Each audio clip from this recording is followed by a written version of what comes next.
Doctor గారు మా ఇంటికాడ ఉన్నారు. మా ఈ సావు బతుకులో ఉన్నాడమ్మా. మీ దగ్గర డబ్బులు తీసుకుని మందులు కొని తెచ్చుకోమన్నారు.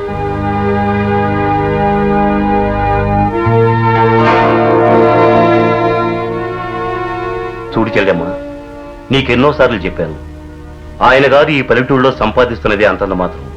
ఆ డబ్బు కాస్త దాన ధర్మాలు ఖర్చు చేస్తే రేపు మీకు మీ పిల్లలకు మిగిలేదేమిటి? చూడు బాబు, మీ ఇబ్బందులు మాకు అనవసరం. నువ్వే ఎక్కడికైనా వెళ్ళి డబ్బు సంపాదించి మీ అయ్యకు మందులు కొనుక్కో. వెళ్ళి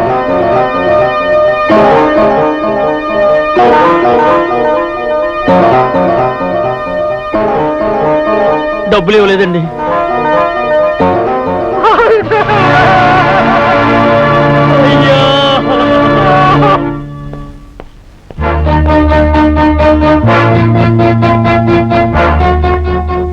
డబ్బిచ్చి పంపించమంటే ఎందుకు పంపలేదు?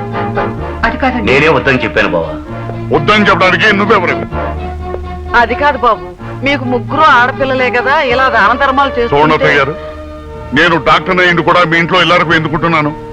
వాళ్ళ అన్న చెల్లెల అన్యోన్యతను దెబ్బతీయకూడదని, తన చెల్లెలు స్థితిగతులు బాగుండాలనే కోరికతో తలంపుతో నన్నే శాసనాలు చూశాడు మీ అబ్బాయి. నన్ను అపార్థం చేసుకుంటున్నావు బావా. చూడు మిస్టర్, అర్థం అపార్థం నాకు అనవసరం. ఇవాళ నువ్వు చేసిన పాపానికి ఒక నిండు ప్రాణం బలైపోయింది. అందుకే నీ మొహం కూడా చూడకూడదనే నిర్ణయానికి వచ్చా.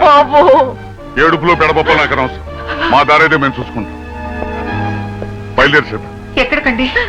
మీరు అనుభవిస్తున్న సెంటిమెంట్స్ కు దూరంగా, మీ అనుబంధాల పేరుతో నా వృత్తి ధర్మం కూనీకారంతో దూరంగా. సీత, నేను వెళ్ళి బయట నిలబడి ఉంటాను. పిల్లలతో సహా నువ్వు బయలుదేరి వచ్చావా? సరే సరే, లేదా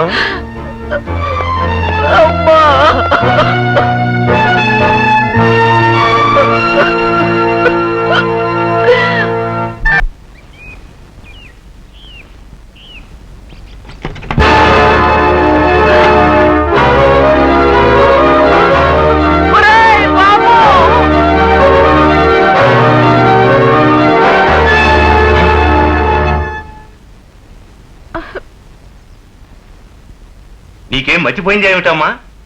మమ్మల్ని ఏడిపించడానికి ఈ వయసులో ఇదా పద్ధతి? ఇందులో మామ చేసిందేం లేదు నాన్న, అంతా నేను చేసిన మ్యాజిక్కే. ఇలాంటి వ్యధ మ్యాజిక్ లో ఏడవద్దని ఎన్నిసార్లు చెప్పాను నీకు? ఊరి అనగానే మాపై ప్రాణాలు పైన పోయాయి కదరా. అయినా నువ్వు ఆటలాడటానికి ఇంటలుడే దొరికాడంటరా. ఇదిగో, నువ్వు ఊరికే కోపడబాకలే నాయనమ్మ. మన ఊరు సూరబాయి గారు విశాఖపట్నం వెళ్ళాట. అక్కడ మామయ్య అత్తయ్య వాళ్ళని చూశాట. వాళ్ళ ఫ్యామిలీ ఫోటో తీసుకొచ్చాడు. నిన్ను చూసి ఎంతకాలం అయిందమ్మా. మామయ్య, అత్తయ్య, వాళ్ళ ముగ్గురు కూతుళ్ళు రంభ, ఊర్వశి, మేనక. బంగారు బొమ్మల్లాగా ఉండారు. ఒరేయ్, సూరబాయి మా నాళ్ళు బాగున్నారని చెప్పాడా? వాళ్ళు బాగుంటే నేను ఈ ఉరిసి షాట్ ఎందుకు ఆడతాను నాయనమ్మా? ఆ సూరబాయి గారు చెప్పిన దాని ప్రకారం అత్తయ్య మామయ్యలు నిజంగా ఉరేసుకునే స్థితిలో ఉన్నారు. అమ్మ నా కూతురు. ఊరుకో అమ్మా, ఊహించిందాక దాన ధర్మాలు చేసి దివాళా తీసుంటాడు. ఎదిగిన ఆడపిల్లలు గుండెల మీద కుంపటై ఉంటారు. అదేం కాదు నాన్న, వాళ్ళ పెద్ద కూతురు దేవి కొరకరానికి కొయ్యలా తయారైందట. ఆవిడ స్పీడ్ భరించలేక సంబంధాలు రాకపోవడం మాట అలా ఉంచి అసలు దేవే నేను చచ్చినా పెళ్లి చేసుకుని పట్టుపట్టిందట. పెద్ద పిల్లకు పెళ్లి కాకుండా మిగతా ఇద్దరికి ఎలా పెళ్లిళ్ళు అవుతాయి? ఆ బాధ భరించలేక అత్తయ్య మామయ్య సతమతం అవుతున్నారు. అయ్యో, నా బిడ్డకి ఎన్ని కష్టాలు వచ్చినాయిరా దేవుడా. నాయనమ్మా, నువ్వు ఊరికే శోకాలు పెట్టమాక. అసలైనా మనల్ని కాదని వెళ్ళిపోయిన వాళ్ళ గురించి మనం బాధపడడం దేనికి? చాలే ఊరుకోరా. పేగు బంధమంటే ఏమిటో కన్న కడుపుకు తెలుస్తుంది. నీకేం తెలుస్తుంది?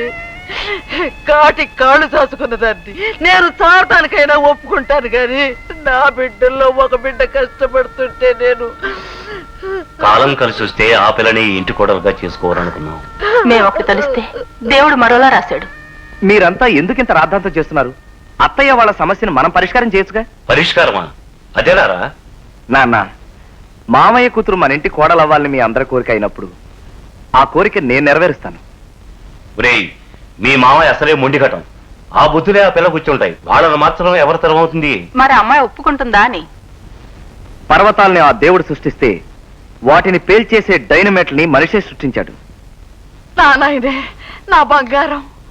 సరే గాని మీ మావయ్యకు మనం అంటే కోపం. ఆ పిల్ల చూస్తే గయ్యాళదాయే. ఎట్టా సాధిస్తావురా? దానికి 66 మార్గాలున్నాయి మామ. అందులో నాకు కావలసిన మార్గం ఏదో నేను ఎప్పుడో ఆలోచించాను. నా మెళ్ళో తాళి కట్టమని దాని చేతే ఒప్పిస్తాను. దాని పొగరణిచి మన ఇంటికి వచ్చి కాపురం చేసేలా చేస్తాను, సరేనా? రా నాయనా, రా. For more updates, like, comment, subscribe to our channel. Hey darlings, గంటని click చేయడం మర్చిపోకండి.